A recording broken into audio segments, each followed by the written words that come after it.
Hello YouTube. Week number 1 finished in lockdown number 2. I hope we're all not going batshit crazy and we're all staying and remaining positive. A little bit of a different video today. I hope you enjoyed the other one. Things got like a little bit deep.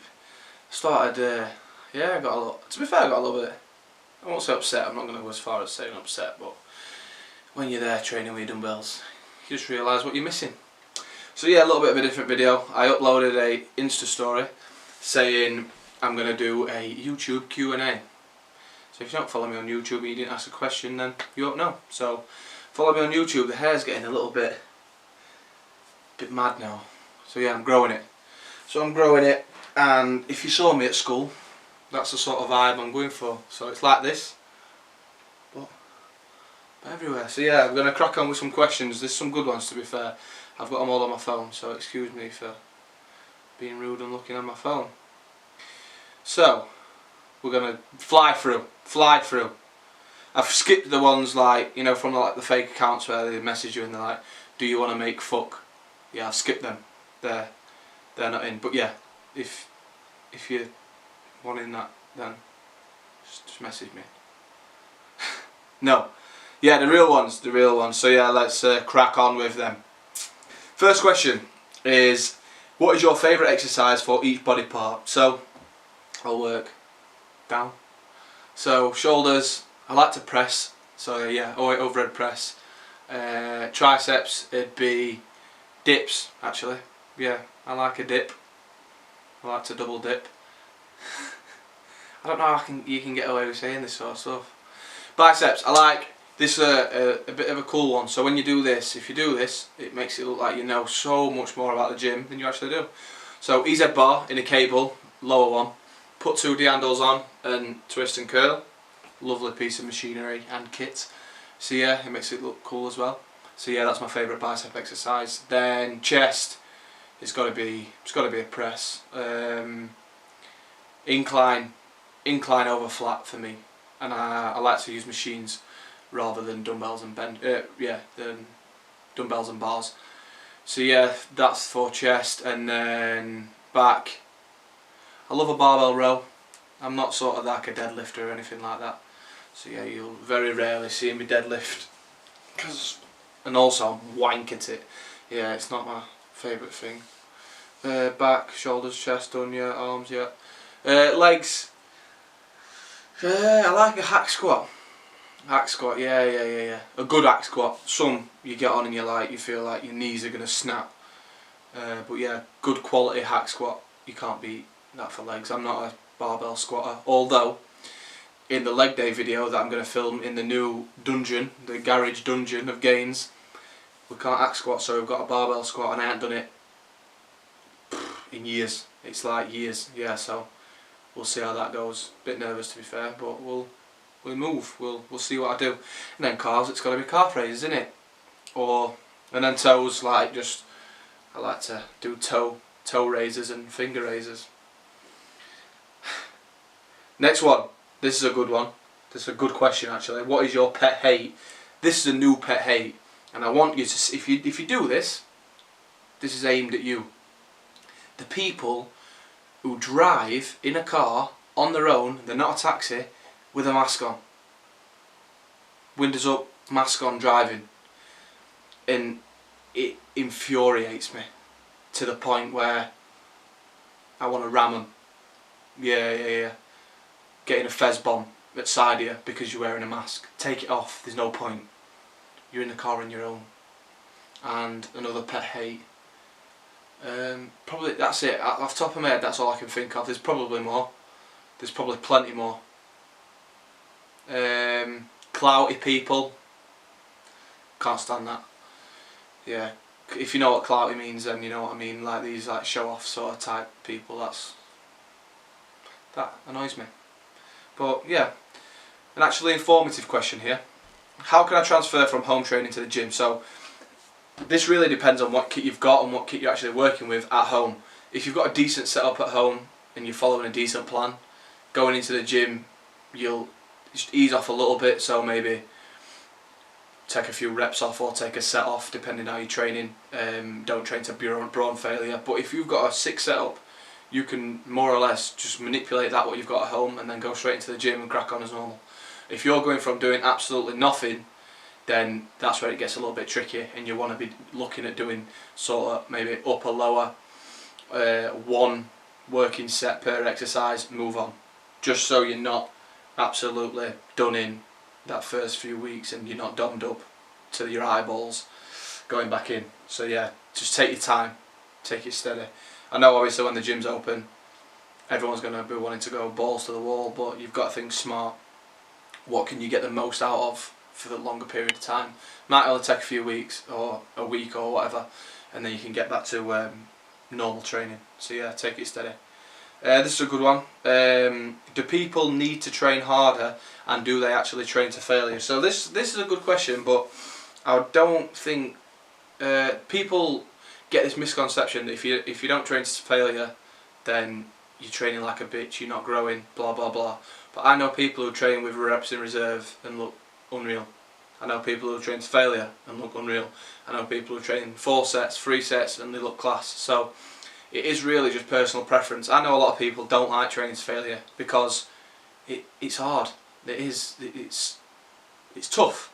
So when you're on a hack squat and you say you're a beginner, and then you've got someone saying, right, we're going to train to brawn failure, you're going to do more harm than good, because psychologically and everything else mentally that takes out of your training to failure. A beginner doesn't need that, and not everybody else needs that as well. I know people get sick results doing 3 sets, 12 reps on everything. It's really personal preference, but if you're making progress and it works for you, stick to it. So yeah, so to answer that question, I know I've diversed off a bit. I don't think everyone actually does need to train to failure to get results, but training to failure is good, but it is just tough. So I think people should try it, because then they can see where other people's intensity is if they're looking to train like that. But everyone works different, everybody's body's different, so just work for what works for you, and that goes for everyone. So this is a good one actually, and this is a really good one.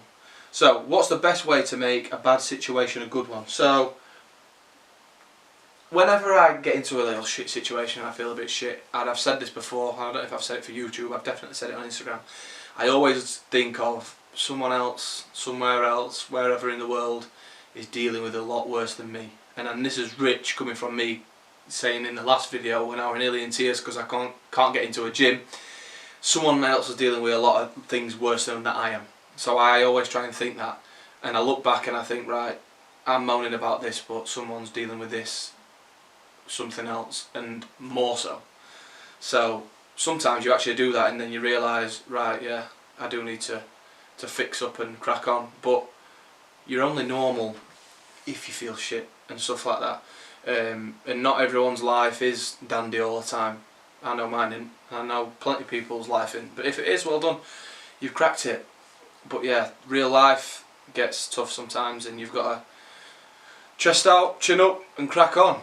But yeah, not every situation is the same, and everyone deals with stuff different ways. But yeah, that's a good way that I've found.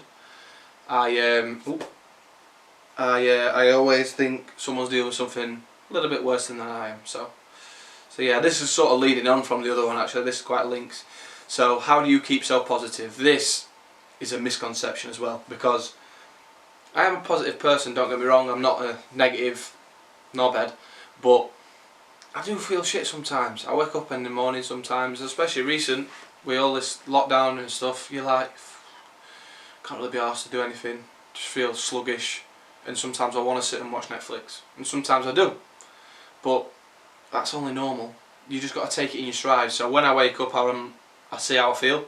If I'm up there, that's mint, but when you are up there, you've got to realise this is not going to last forever. You're not always going to feel top draw. Sometimes you're going to feel down, but yeah, you just take it as it comes. And yeah, I want people to know that I'm not positive all the time. I do sometimes get a bit shitty and feel a bit negative, but yeah, I think a thing that I think is we get one life, so live it really. yeah, you get one go round, so try and make it a best one. And sitting and moaning about stuff and moaning about people and everything else is just negative energy. What's the point, really? So yeah, I should be a preacher. Imagine me in church, or on a stage, and just stood there and everyone bowing down to me. That might be the next venture for JCPT. Positive speaker. I think I could do it, to be fair. Put a suit on. I ain't got a suit, but I'd buy a suit. I'd get an haircut. And just be like, yeah, are you a doer? Be a doer, don't be a don'ter. If you've seen that film, message me or comment. If you know the quote from that film, drop it in. It's a good film as well. It's got Mark Wahlberg in it and The Rock. So yeah, there's a tip. So next one, do you find it easy fitting in meals around training and work? The answer is yes, because I set my week up a week in advance, so I know on a Sunday I set the next week up, so I know what's going to happen all week. Clients, work, training, everything else, all set in time. So I prep my meals. I don't prep them a week in advance, I do it the night before. So I prep meals for the whole day, so I just know what times I'm eating. And with work, so with clients, I will have clients on the hour for a set few amount, and then I'll have one quarter past, so 15 minutes. That 15 minutes I'll eat, late digest whatsoever, and then crack on again. And then I'll have 15 minutes to eat, crack on again. So yeah, I do find it easy. I'm quite an organised person when it comes to work. When it comes to anything else, booking holidays, booking trains, no, don't come to me. Yeah, I'm the one in the friendship group who, that'll never be me. Even booking a table for a night out or dinner, I can't do it. I ain't got a clue. I'd end up booking to fly somewhere else if I ended up booking a holiday. Yeah, so I've never been that person. Why do you have a cap on online clients, and are you taking on any more? So this is a good one, because you know you are who you've asked this question, and I do feel it's not sort of that bad, but it is what it is. So I have a. It did. It turned off halfway through what I was saying. So what I was saying is, why do I have a cap on online clients? So let's click back to that. So what did you miss? So I said about I can't give the people what they deserve if I set on too many, basically. You see a lot of coaches and other people, they set on loads, they all get the same plan, they're all doing this, they're all doing that, and it's all the same. So yeah, I like to give my sole attention that people deserve when they're paying me, so I have a cap that way. And yes, the answer is yes, I am setting on more online clients. If you are interested in jumping on with me as a coach, message me, email me at joecrosspt@gmail.com or Instagram. I'm going to put that Instagram thing in front of my face now. It should have gone off. Yeah, so yeah, that's the reason. You get what you pay for, and people deserve to get my all attention, so that's why. This is a good one, good question. Next, what are your moves on the dance floor? This is solely depending on the tangle I am in. In Ibiza there's not many moves. Actually there is, to be fair, that's a complete lie. Yeah, last year my dancing skills went from, let's say, 6 to, they were like touching 9. Top tier dancing. Yeah, just like a little 2-step. But yeah, it depends on the tangle. If the tangle's bad, you'll see some moves. I'll make sure next year, well, if that happens next year, I'll get some videos and I'll post them and I'll send them you, and you'll see the moves. This is a good one. Why are your muscles so big? They're not. They're not. They will be soon. Just got a message actually. They will be soon. Just got to keep grafting, keep eating, keep sleeping well, and just keep smiling, and then they'll grow. This is a good one. This is a touching one. This is ones that you like get deep with. I'm saying this. Oh, I've read it wrong. I've read the wrong one. The next one is quite a thingy one. What's your lockdown routine? This is not the sentimental one. I've said the wrong word again. I don't know big words. So what's your lockdown routine? So I wake up at the same time. I wake up at 6:30 every morning. I go for a walk. I get out, get some fresh air, get some steps, come back, eat, do some work for my online clients. I'll train a client if I need through FaceTime. I have set that back up again. It really consists of not much, if I'm honest. So I'll work in the mornings, and then I will eat my meals, go for a walk like I've said. If I need to catch up on some steps, I'll do it again in the afternoon, and then I'll train. The garden again is no more. We have moved locations to the garage of Gaines, which is like slash, it's got a name, the dungeon as well. It isn't a proper gym, but I've took my dumbbells there. It's a mate of mine from the gym, and we've set a decent setup, and progression is going to be made. I'm going to leave lockdown number 2 in a lot better position and strength than I went into it, so can't really complain. You'll see a video in that gym soon. I'm going to film pull and legs, hopefully. Yeah, so you'll see the dungeon soon. This is the little touch-in one. What are your long-term goals? So for me, really, and I've always said this, it is not about, I'm not one of these people who are like, yeah, I want to be a millionaire, because it's not, like, money's decent, don't get me wrong, but I'm not one of them people who's like, right, yeah, let's do this, money, man, money, money. I'm really motivated, and what motivates me is just being happy. I'm in a job I love. I set my own hours, and there's not a day goes by where I don't think, yeah, like, I'm enjoying my life at the minute. I've been in jobs where I've hated it, and I've done stuff I've hated, but at the minute I'm happy. Long-term goals are just to keep growing as a person, keep growing as a business, keep moving forward in my sort of bodybuilding, I don't know if you could say career. Yeah, don't know if it's a career. I'm going to like do a show and hopefully carry on doing shows and hopefully start winning shows, so you could say that. But yeah, just keep moving forward, keep the business growing, and just make JCPT a household name. But yeah, just keep moving forward, just keep cracking on, yeah, and see what the future holds, really. I haven't really got a bang. I have got an idea, but I don't want to say it because just that's for me. No one knows, but it's for me. You may see in the long term. Yeah, so that's really it. Just carry on being happy, really. I'm a happy chap. I don't want that to end. How do you? This is a good one because it's an easy one to answer, really. How do you keep motivated to train? I don't find it as a motivation sort of thing. It's just part of my day. It's what I love doing. I get up and I'm like, oh, there's never sometimes like I'm like, oh, I can't really be bothered to train. I just enjoy it, so it's not really a thing of motivation. It's more of a just part of my day. It is what it is. I love doing it, and when you love doing something, you enjoy doing it. Yeah, so it's not really a motivation thing for me, which obviously I understand that's not the same for everyone. If you are struggling with motivation to train, mix your training up. That usually helps with people who don't find it as enjoyable. Mix your stuff up, don't do the same stuff, and yeah, your motivation should spring because it's keeping it fresh. Sorry, I've just burped. Do you miss playing ice hockey? I'm going to put this simple. No. No, I do not. If you don't know, I used to play ice hockey. And no, I don't.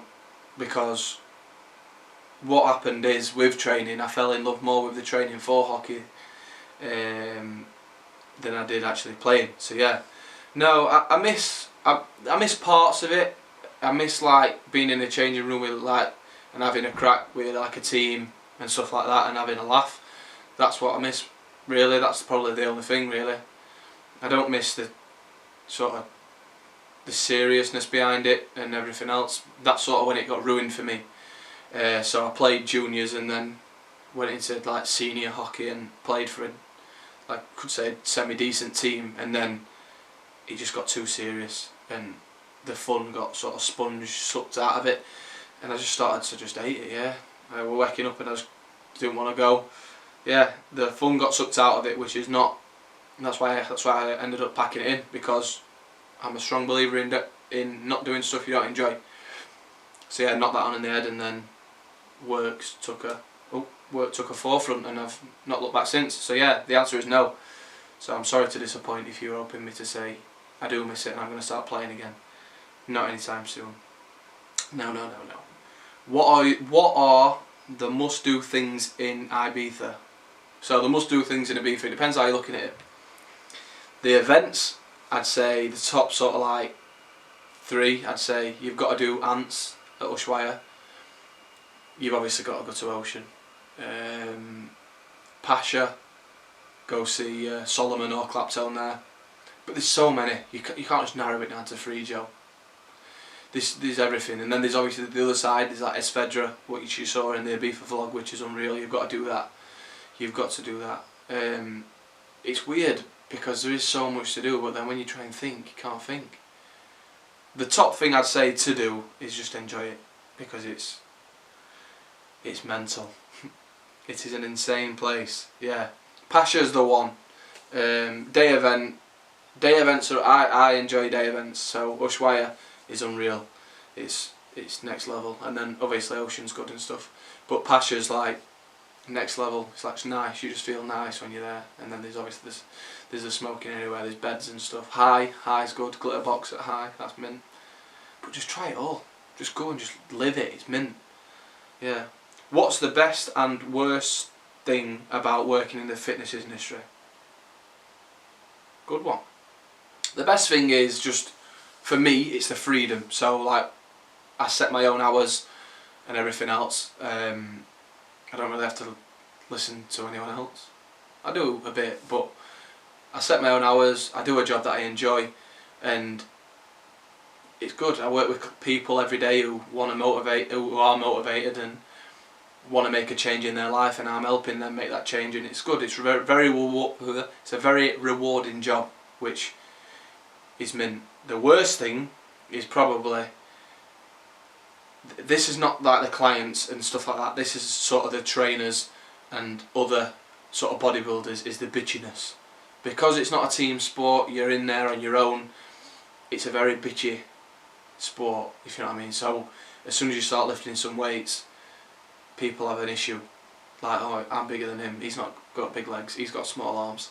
And if you're watching this and you're thinking, is he on about me? I probably am, because I know plenty of people who bitch about people, and I can't stand it. That's the worst thing. That's a pet hate, actually. That reverts back to the pet hate. If you're a bitchy person, stop it. Be nice. Just be a sound person, yeah? Next question. What is the best training split for a beginner? I'd say either upper lower, so train up, say Monday upper, Tuesday lower, rest, upper lower.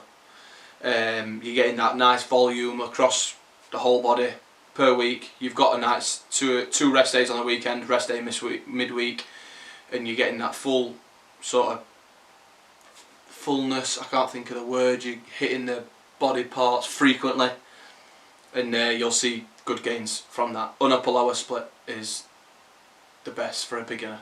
Nice and quick answer. Yeah, then the last one. 5 life tips for an 18-year-old. So what would I say to the 18-year-old Joe Cross? Jesus. I'd probably say slow down, mate. You're in over your head. And then get out of there. Yeah. 5 tips. The phone is getting off because I'm trying to think. So tip number 1 is enjoy yourself. Tip number 2 is don't get tied down, whether that's in relationships or any sort of thing like that, you know what I mean. Be free, so just do what makes you happy. Be confident, and the last one, come on. I can't even think, just enjoy yourself. You're so young. At 18 you're so young. You have literally got your life ahead of you, so enjoy the moment. And you've just been allowed to start drinking, so do that. Go on a holiday trip with your mates. That's always a good one. I think it's 18. I can't even think if it's it's 18. Yeah. So yeah, you can go drinking and just enjoy yourself. Honestly, if I had to put it down to one tip, I'd just say enjoy yourself. Just do what makes you happy. That's it. Yeah. Do what makes you happy. And that's the video wrapped up. It went off again. I don't know if it's got like a thing where it only videos for a certain amount of time. But yeah, I'm going to wrap the video up there.